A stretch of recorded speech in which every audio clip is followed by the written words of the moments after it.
Yo, what's up mga ka-sir? To this video, andito ngayon kami sa Robinson Naga, Bicol, Camarines Sur guys. Kasama ko ang aking mama kasi bibili kami ng bagong ref kasi nasira yung ref ng mama ko. So wala siyang magamit at hindi siya makagawa ng ice para sa kanyang business, sa kanyang tindahan. So yun, nakapasok na kami sa Robinson Mall guys. So yan, napakaganda pala ng Robinson guys. Ayan o. So mamamasyal muna kami at may nakita si mamang aso. So mahilig si mama sa aso.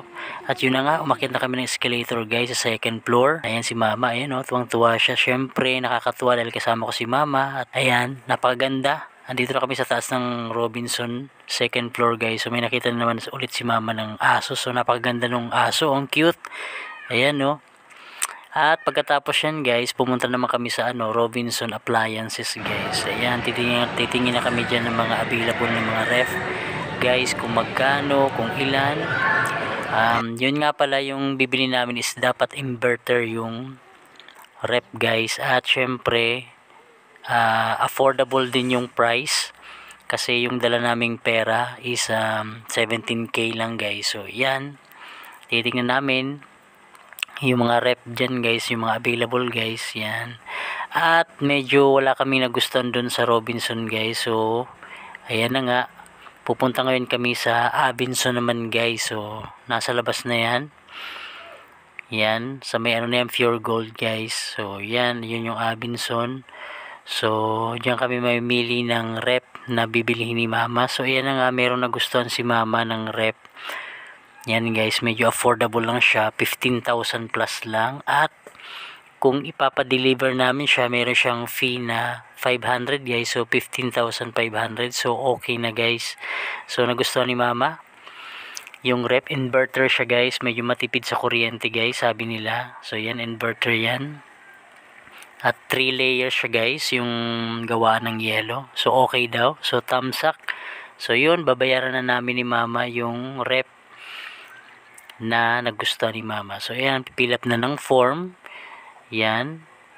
At syempre kailangan ni mama ng sunglass. Ng glasses pala guys. So yan. So at pagkatapos yan guys, tanghali na. Ayan, nag-lunch muna kami ni mama. Ayan. Dito sa Carinderia guys, sa may supermarket, sa ibabayan ng supermarket dito sa Naga City Centro. Yan guys. So yan, bumili muna kami ng ng prutas. At pagkatapos namin bumili ng prutas guys, pumunta na kami sa bilihan ng mga candy para sa kanyang tindahan at mga grocery guys. Yan, namili na kami ng mga grocery. Napakaraming mapagpipilian na mga candies para sa mga bata, mga laruan guys. Yan. Sa nga pala yan, sa second floor ng supermarket kung mapupunta kayo ng Naga. So hanapin nyo lang yung supermarket sa Naga, sa sentro yan guys, dito sa Bicol. So marami kayo makikitang ganyan, sa second floor lang yan guys. So iba't ibang klaseng mga paninda ang pwede nyong mabili dyan. So abot kaya guys, syempre makapagpatong ka pa nyan kung magbubukas ka ng isang tindahan mga guys. So ayan naman kami sa grocery guys. So nag-grocery kami ng mga kailangan ulit para sa tindahan ni mama. Syempre kasama na yan. Diyan nga pala yan sa sa Cabral guys, sa Cabral, sa mga nakakaalam guys. So hanapin niyo yung Cabral diyan sa may sentro. So tapat lang din yan ng supermarket guys. So ayan, kinuha ko na yung aking package guys, yung nabili namin kanina mga prutas. Ayan guys. At syempre, pupunta na kami kay Papa kasi si Papa isa siyang tricycle driver. So ayan yung tricycle ni Papa. So yan, nakasakay na nga si Mama. Ayan si Papa oh. So sasakay na rin ako diyan kasi bibili pa kami ng makina na diesel guys. Yung tatak ng makina guys na bibili namin para sa pagpa-farming or pagpapalay namin. Yan, bumili kami din sa may Agribicol. Yan, Agribicol guys, matatagpuan yan sa may Mabulo Street guys, malapit sa may tulay. Yan, ayun nga yung Yamato guys na bibili namin na D12 daw, D12 yung laki, hindi ko alam yung kung ano yan. Basta yan, check namin kung okay yung makina niyan kasi gagamitin namin yan sa pagpapalay namin, yung pagbubungkal ng lupa. So bagong makina guys, so nagkakahalaga pala yan ng 13,500 guys. So yan, yung laki daw niya, yung sukat niya is 12, di 12 daw, parang di 12, ganyan guys. So yan, chinens oil na guys, at syempre nilagyan na ng gasolina at susubukan ng paanda rin yan. So ayan na guys, kasi mag-umpisa na kami ng pagtanim ng palay guys. So yan yung gagamitin namin, kasi matipid daw yan sa gasolina, kasi diesel na siya guys, diesel na siya.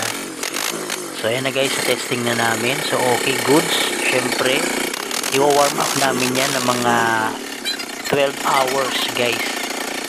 Yan, so binayaran ko na yung yung makina guys, yung bagong makina, 13,500.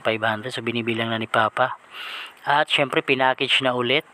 Yan, ayan yung resibo mga lodi. O yun, binayaran na namin guys. At syempre isasakay na namin yan sa tricycle ni Papa para makauwi na kami sa bahay. So maraming salamat sa nag-assist sa amin dyan sa Agribicol mga lodi. So ayun nga, papakita natin yung address at yung binili namin ng makina niyan guys. So magandang magbili. So ayun yung niya. So ayan na guys, pinatong na namin sa tricycle. So ayan nga yung address nitong binili namin ng makina guys. So ayan. Yan. Zone 5 yan. Tabaco, Naga City. So ayan na si Papa, inaayos na. So yun guys, bye bye.